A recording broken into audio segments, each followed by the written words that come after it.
Get to know your LCSO. Information flows as learn and grow.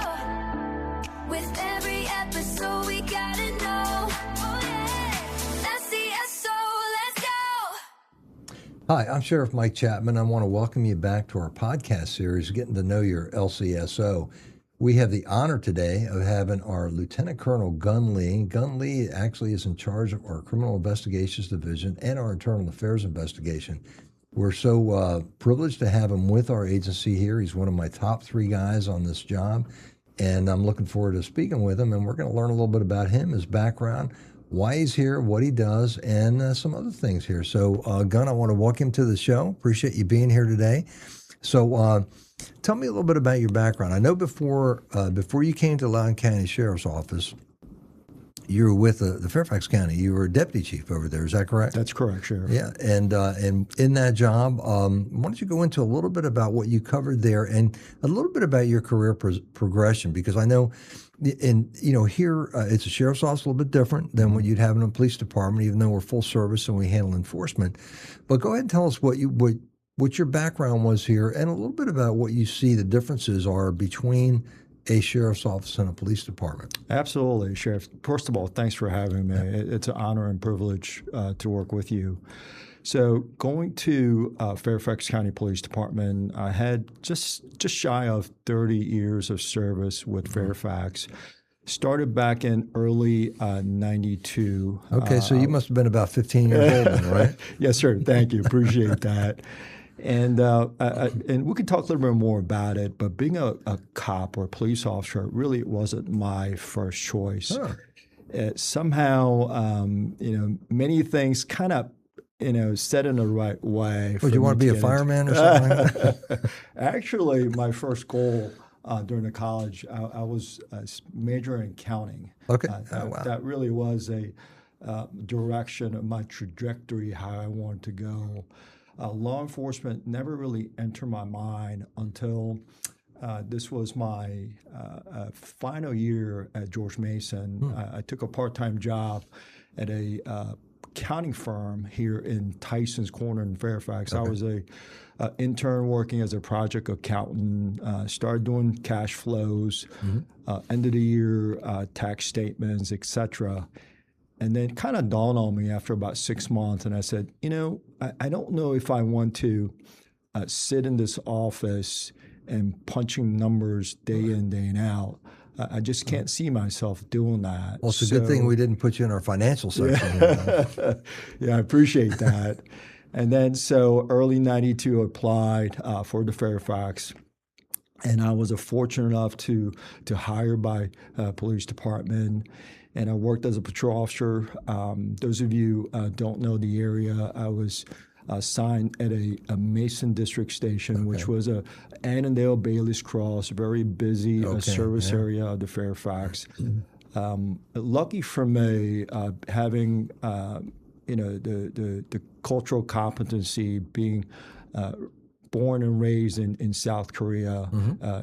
Those of you who don't know, Annandale has a very large Korean American population. So it was a good fit for me as a first-year rookie officer in Fairfax. Worked out well. Handled a lot of calls, not just on serving Korean American community, but we had a very diverse community there in Mason District Station. I love every minute of it. And then while patrol officer, I was lucky enough. Based on, I guess, just luck would have it. There was a sergeant process that came about in '98. Okay. I took it for the first time, and I was selected to be a sergeant there. So I went to a different station to be a supervisor. And then after that, moved around several different positions and responsibilities with the Fairfax. Worked at the both Internal Affairs, Major Crimes Division, where we worked. I supervised over 98 detectives, handle from homicide cases up to financial crimes, sexual assaults, There were a lot of days that were extremely busy, going calls, and doing the investigation, Sheriff. Well, you've had a lot of diversity in your career, but I want to go back to where you were born and how you were raised, and I had the fortune myself of when I was working with the Drug Enforcement Administration to work at the embassy in Seoul, Korea, and so. I remember how we would greet people, 안녕하십니까, 안녕하세요. But I'm kind of curious as to your name, Gun. It's not a common name that we hear, Gun Lee. And so tell us a bit about where you were born in Korea and how that name came about. Yeah, Sheriff.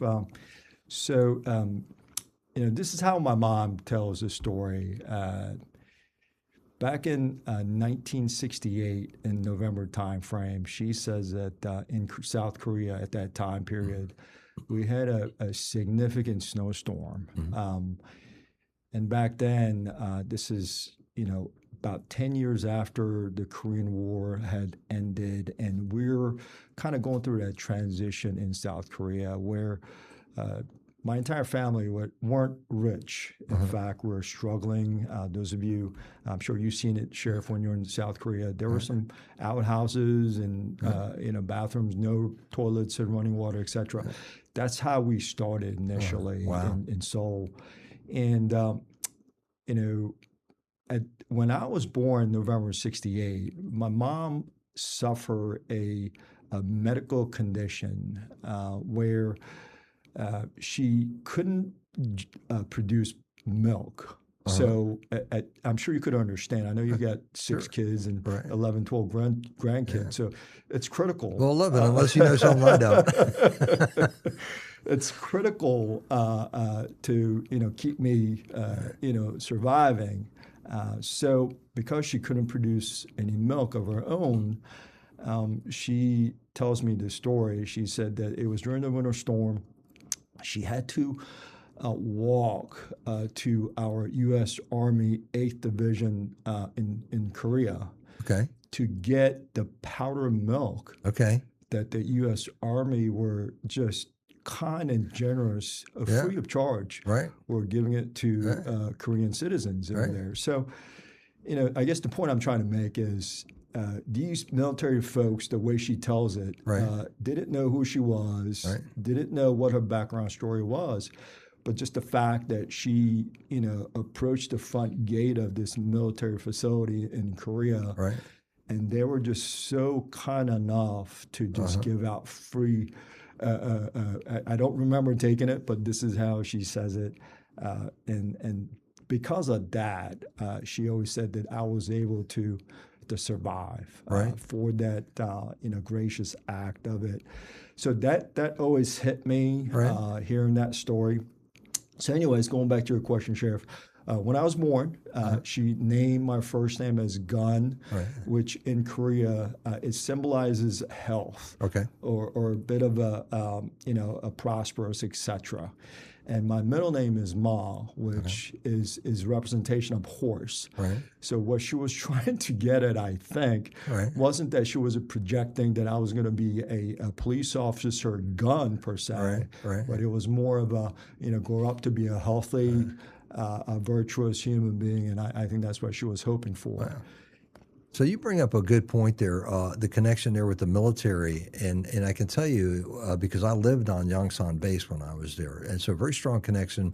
Even though we had embassy housing it was on a military base, and not to go too far back, but before I got involved in police work, I was a black belt instructor for the Jun Rhee Institute, and so Jun Rhee was out of Korea, and.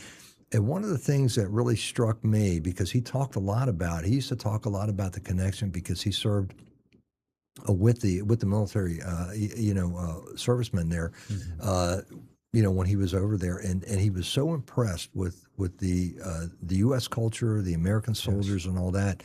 So when he immigrated to the United States and started teaching karate, back then they called it Korean karate because nobody knew what Taekwondo was, and then after I was a black belt, I went with him to do a demonstration at the University of Maryland during one of their halftime basketball games. And I remember being in the car with him, we had to park far. I had to park far away. He picked me up, and we drove up much closer to the Cole Fieldhouse, the stadium. So as we're driving there, he was just kind of gleeful, and I said, "Mr. E, you know, it looks like you're having a good day." He goes, "It's like the best day of my life." And I said, "Why is that?" He goes, "Because I just got my American citizenship, you know." And then he started going into to me, telling me about the connection that he had with the military, how important that was, you know. So it's interesting that you bring that up, you know. And with your name Gunn, on kind of a side note, I know, I've gotten to know Hung Kao, who's now the Undersecretary for the Navy. And I asked him, I said, where's the name Hung from? And he said it has to do with strength. You know, it's a Vietnamese term for strength, you know. So it's really kind of interesting. It's very similar, you know, to what you experienced there, yeah. Yeah, it's a very, very similar, Sheriff, in our Asian culture in the community. We try to strive for, you know, first and foremost, what I was, you know, taught and guided by my parents was that, you know, you got to be thankful, thankful that every day that you got folks out there that's rooting for you, and ensure that you get up. Doesn't matter whether you are having a difficult time or not. Just be thankful that you got others who are helping you on a day-to-day basis. So I still keep that in mind, Sheriff. So I want to get back a little bit to your career, and in a minute we're going to talk a little bit about what you see the differences between the Fairfax County Police Department and the Sheriff's Office. But one of the things I've noticed since you've been here is that you have a love for motorcycles, and specifically Harley-Davidson motorcycles, and you frequently ride with our motorcycle unit, and it's great because you're an adjunct to that unit. And I know you've done a lot of the parades, and you've done a lot of different rides that we've done, and certainly some of these, when we've had to do the services, you know, funeral services and the escorts. But I want to ask you about the training that you had in Fairfax, the motorcycle training, and how difficult you found that to be. Because I know I've been out there with you, and I know you're just an excellent rider.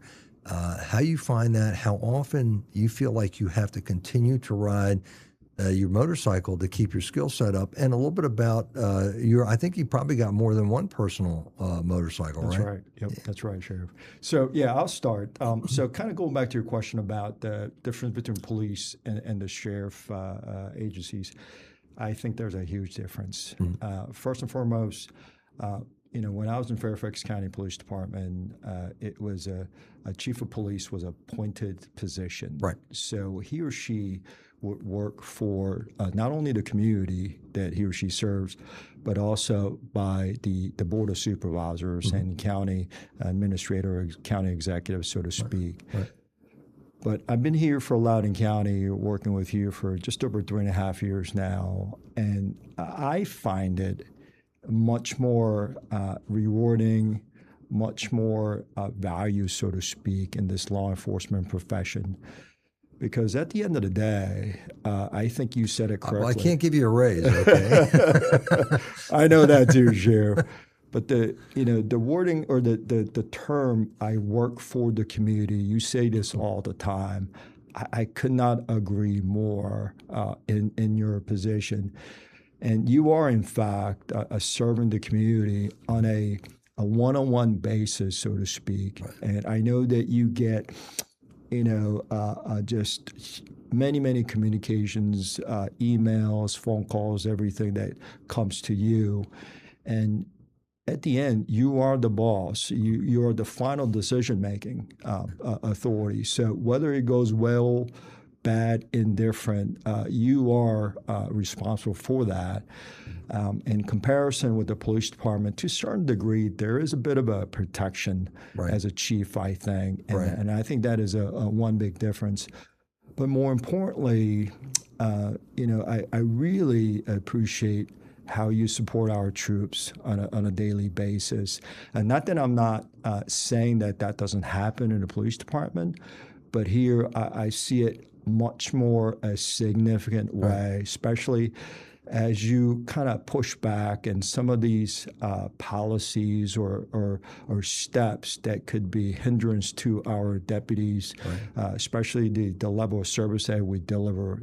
That's what I see as a big difference, Sheriff.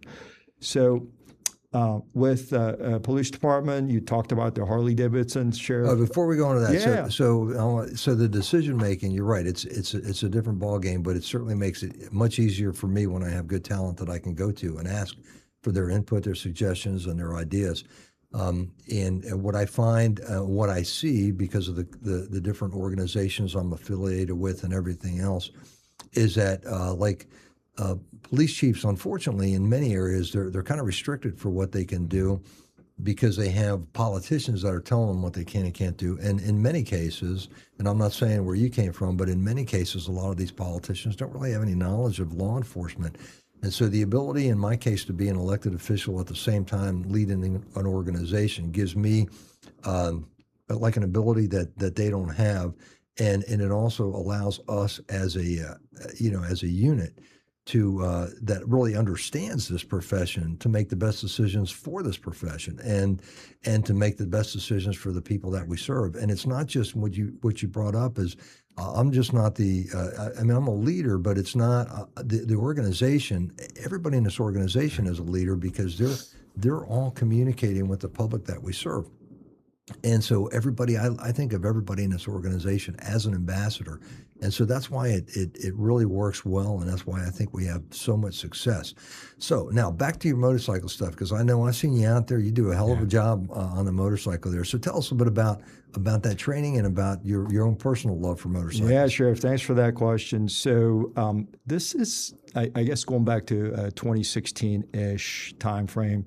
I was a major with the Fairfax County Police Department. I was at Internal Affairs Bureau. And obviously, as I stated earlier, it was a very busy job, Sheriff. When I was in IA, we had over 550 active cases per year that we had to investigate. And many of those cases, obviously, are unfounded or not sustained complaints. But I guess the point I'm trying to make is it was a very a busy and stressful time. And at that time period, they were offering a motorcycle officer training program to hire commanders as well. Oh. So I took that opportunity. It was a 2-week training course. And Sheriff, I tell you, I've been through many trainings in my 34-year career in law enforcement, been to a SWAT school, did pretty much everything that I wanted to do. But the motor school training those 2 weeks was the most difficult, both emotional. First 5 days, I thought I was going to break both my legs and I was going to never walk again and never ride a motorcycle and I was going to be done. But I tell you, Sheriff, once you believe nothing is impossible, and when you have a mentality that says you're never going to quit, it's just amazing how your body will respond. So day 6, obviously with entire bottle of aspirin and ice bath and everything else, things really begin to change for the better. And you probably know this already, but during the course of the practice for the motor, we were able to finally get courses in order. You're able to control these almost 1,000-pound motorcycle in a way that you could kind of negotiate those tight turns. So it worked out well. Great lesson for me, and we just reassurance, where it was whatever you believe in, just don't quit, keep trying, and anything's possible for you. So anyway, after the training, I decided to just kind of maintain the love of training and the Harley Davidson and a friendship that I developed. So ever since then, I've been riding, Sheriff, as you know, because I know you have a Harley as well. I have 2, my personal bike and the Sheriff's Harley. So I have a 3 Harley Davidson that's currently garaged in my home. And every morning I get up and I look at those Harleys and I'm thinking, I am blessed. But going back to your question, Sheriff, being a motor officer is a perishable skill. So it is something that you have to do, I would say, every weekly or monthly, just continue with the training. And I'm very proud to say here in Loudoun County, we have phenomenal motor officers, motor deputies here, as well as a program. I think we have one of the best training. We have a very experienced riders down here, and we're very proud to support not only traffic safety, but represent some of the VIP escorts that we do. So it is a very rewarding position that I am able to participate in. So I got to know you after, actually through Mark Poland, who was my under sheriff at the time, and I know you were both in the final cut for a police chief job, I think North Carolina or something. And he had mentioned to me that you were both in the running for that job, and we got to talking, and he had mentioned that in some of your questions here, you talked a lot about the Loudoun County Sheriff's Office, and I said, hey, you got to bring this guy by. I got to meet him, and we did. I remember going to Cracker Barrel. I think we had lunch at Cracker Barrel, and I told Mark, I said, hey, let's do a little background on Gunn here. Let's see what his background is. Let's see what he can bring to the table here. And I'm sure glad that we were able to bring you on. And in going through that, we figured, okay, we got to fight in the right place for you here. You came. Obviously, we did our background, and you highly credentialed, highly recommended, and so we thought, okay, where's the best place for you here? And so we have you in criminal investigations and internal investigations as well. And I know it's busy. You may not have 500 cases. Hopefully, we don't have 500 cases. So I got a little something to worry about on the internal side of the house. But we have a lot. We have our share because we make sure we don't leave any stone unturned. And if we get any kind of just a hint of an allegation, we go after it. And we want to make sure that we're keeping our agencies, our reputation, as spotless as we possibly can. But taking both IA and taking the criminal investigations, tell me a little bit about like the volume of cases, maybe some of the diversity of cases that we have, and what your feelings are, with IA and how you feel about doing this. I've always looked at that as a tough job because I think internally, I know going through my career is like, oh my God, IA, we don't want to have anything to do with them. But really, they are the gatekeepers, making sure that we're holding true to our convictions, our ethics, our morals, and our policies. And so a little bit, if you can elaborate a little bit on that, on both your criminal investigations and the IA cases that you're doing here. Yeah, Sheriff, absolutely. So from Loudoun County's Criminal Investigation Division, we call it a CID. We have over close to 70 sworn phenomenal detectives, highly trained, highly professional, and over about 20 civilian staff that's currently working in criminal division. And as you mentioned earlier, too, we have from robbery homicide to special victims unit. We have a drugs and a gang unit as well. But it is very sexy to talk about the homicide cases and other things. But as you mentioned too, Loudoun County being one of the safest jurisdiction in the region, we average about 3 to about 3.5 homicide cases a year. So when it comes to safety, we are in great shape here in Loudoun County. However, when it comes to financial crimes, that's the area that we are working very hard, diligently to ensure that these bad actors are not tapping into the resource of our county community members. So, I know that over 450,000 community members, many of them work so hard to maintain their financial wealth and what have you.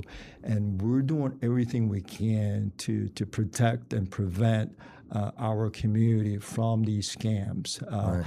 I'm very proud to say, thanks to your leadership, we're the very first agency who are able to not only investigate every financial crime complaints that are coming into our office, but recently we're able to not only apprehend these bad actors, but we're able to return some of these stolen funds to our true victims. And I think that's really the big milestone for us.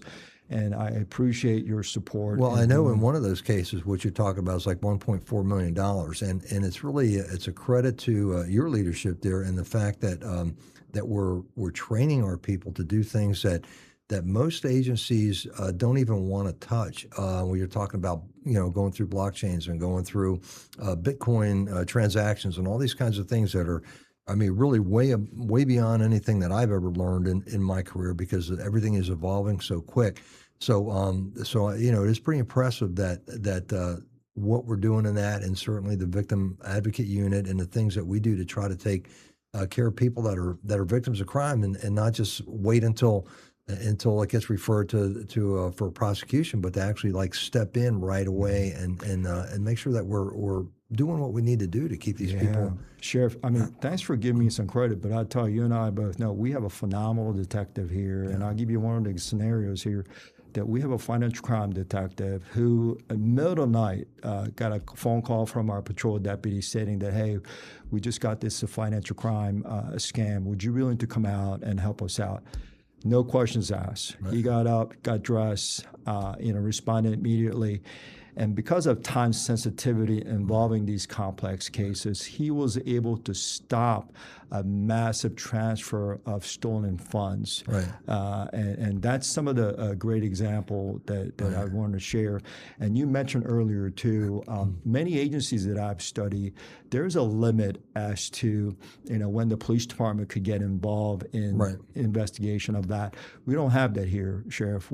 Every victim is treated the same. Right. Every victim is treated equally, and we'll do 110% make sure that we prevent the victims from happening again and to ensure go after the violators, your Sheriff. So I want to finish up with this. So the other responsibility you have is the IA part of that, internal investigations, and like I said, it was always like, going through your career, it's like, oh my God, stay away from those guys and everything. But they really are the gatekeepers and making sure. What are your thoughts on that, and what do you find? I mean, we have an array of cases, I know. But what are your thoughts on that? Yeah, Sheriff, I'm very happy and proud to tell you this. We have a phenomenal agency overall. Based on my previous assignment, as I told you, with several hundred cases a year, extremely busy.